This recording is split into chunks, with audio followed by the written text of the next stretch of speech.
Mister Gandhi and company.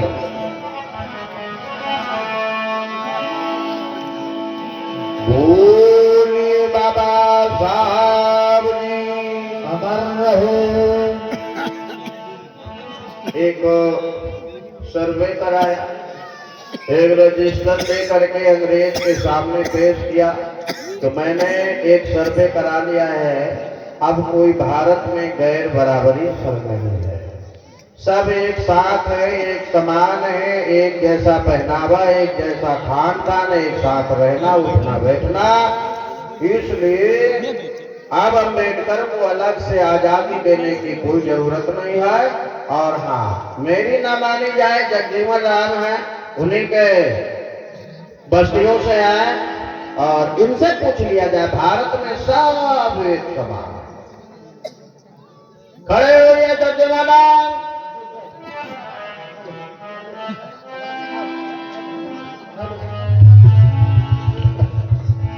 Hello hello sir, अब इस भारत देश में कोई छुआछूत भेदभाव नहीं है और सब एक समान रहते हैं, एक समान खाना खाते, एक समान पानी पीते, एक समान उठते बैठते हैं। और अब आजादी बापू को देना चाहिए, क्योंकि जो मिस्टर अम्बेडकर कह रहा है वो झूठ कह रहा है और जो बापू गांधी कह रहे हैं वो सच कह रहे हैं। मिस्टर अम्बेडकर समझ रहे हैं कि कोई चतुराई जरूर होगी तेरे साथ। तो बाबा साहब ने तो झोला लिया, एक पर है अमीरी, दूसरे में है गरीबी। एक में जो गरीब परिवार की बहन बेटियों का पहनावा था वो सब साबुत गवाह के रूप में लिया, और दूसरे में जो उच्च वर्ग की महिलाओं का पहनावा था वो सब सबूत के रूप में रखा और रवाना हुआ।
बैरिस्टर अम्बेडकर पहुंच गए और जब देखा कि बहुत बड़ा मोटा रजिस्टर रखा है, समझ गए कि गांधी जी कोई षड्यंत्र बना तो जरूर आए।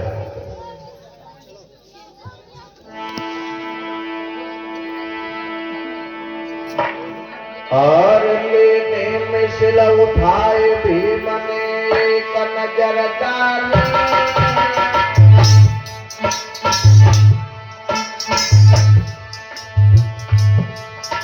गांधी के गलत बयान एकता भारत आजादी, महात्मा का हाल सुनायो है, नासिक मंदिर हाल देवी का भी जतनायो है।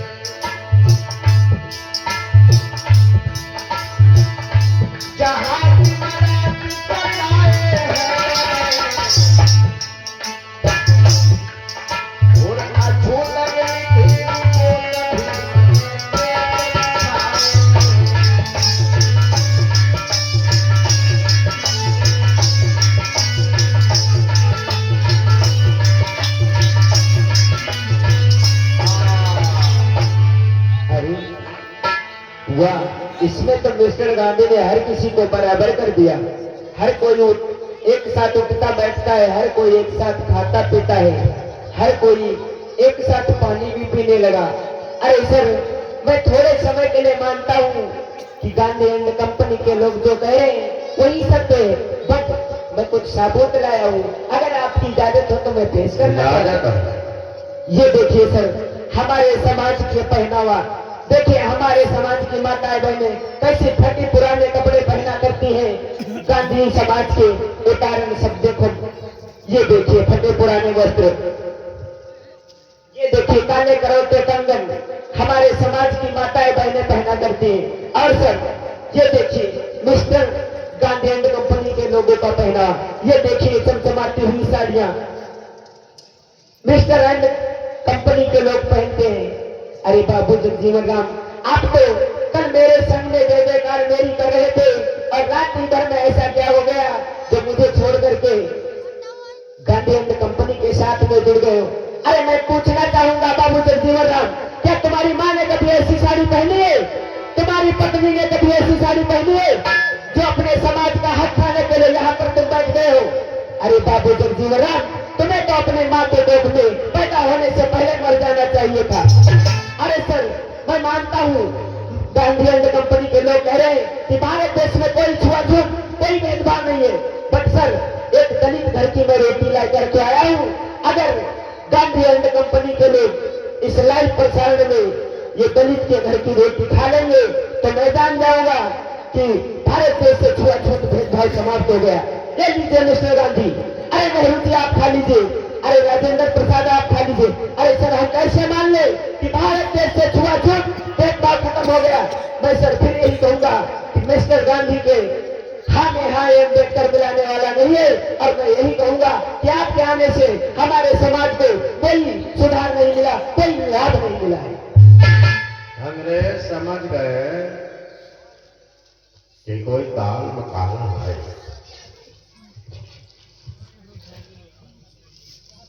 बाबा साहब को सबसे बड़ी बुरी बात तो तब लगी जब जगजीवन राम को बगल में बैठे देखा। और एक बात बताए भाइयों, हमेशा अपने देने होशियार। जब कभी धोखा होता है तो अपने से ही होता है, जब कभी हार होती है तो अपनों से होती है। ये आज से नहीं, आदिकाल से इतिहास चला। मित्रों, ये समाज बड़ा भोला भाला है। अभी इलेक्शन का समय करीब आ रहा है, हालांकि मैं राजनीतिक बात नहीं करनी इस मंच से, लेकिन विचार करो। आपके घर में 10 बिटिया बैठे अरे दादा नीचे का बीट हेलो उसी देख के बैठो कुर्सी मिला उसे पता है ये जीत अरे जाएगा, बैठो बैठो उसे पता है ये जीत जाएगा। अब आप जो 10 लोग सदस्य घर के हो तो 10 में से किसी को बहकाए फुसलाए के चलो ना हो तुम कहे मकान बढ़िया बना दे अपना और जीत गए तो चक्को को या गाड़ी ले जा बाहर चलिए ये बढ़िया तुम्हारे मार के खाए खड़े पैसा तुम्हारे भाई को तुम्हारे विपक्ष पे खड़ा कर दिया। समाज क्या जानता है, भैया हमारे छटका हुआ है बड़का हुआ है अपने ही तो जन बेचारे। अब वोटे तुम लेते 10 है तब कहते हैं अब लोग 2 प्रत्याशी होंगे, अब बची 8 तब कहते हैं ऐसा है कि अब क्या करें यार 4 उसका दे दो 4 उसका दे दो वो अपन नहीं आए बेचारे। तुम्हारा वो वोट बैलेंस बट गया नहीं बट गया? हाँ, ये षड्यंत्र रचा जाता है लेकिन भोला भाला समाज जान नहीं पाता। जरा विचार करो, जो समाज तुम्हें कभी अपना देखना नहीं ठीक मानता हो, जो बराबर में बैठना नहीं पसंद करता है, एक साथ में बैठ करके चाय पीना नहीं पसंद करता है, वो तुम्हें कुर्सी पर बैठना देखना पसंद करेगा? कभी नहीं पसंद करेगा।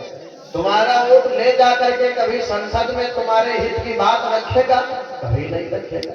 मेरा मतलब ये नहीं है कि नेता, आप अपना नेता किसी को चुनो, वो किसी भी जाति का हो, किसी भी बिरादर का हो, क्यों ना हो, बेशक चुनो, लेकिन नेता उसे चुनो जो समाज का व्यक्ति हो, समाज का लीडर हो, जो समाज का दुख और दर्द जानता हो, समाज का दुख दर्द जिसे याद हो। बेशक आप उसे अपना नेता चुनो, कभी आपका अहित नहीं। दुश्मन कभी दुश्मन पर वार नहीं कर सकता, दुश्मन कभी दुश्मन पर वार नहीं कर सकता, क्योंकि वो तुमसे होशियार, तुम आप उससे होशियार। और वही शत्रुता जब मित्रता में बदल जाती है तभी धोखा होता है। इसलिए अपनों से भैया होशियार रहो। तो बाबा साहब ने ये वोट का अधिकार दिया है, बड़ी मेहनत करके, बड़ा संघर्ष करके तब जाकर के वोट का अधिकार दे पाए हैं।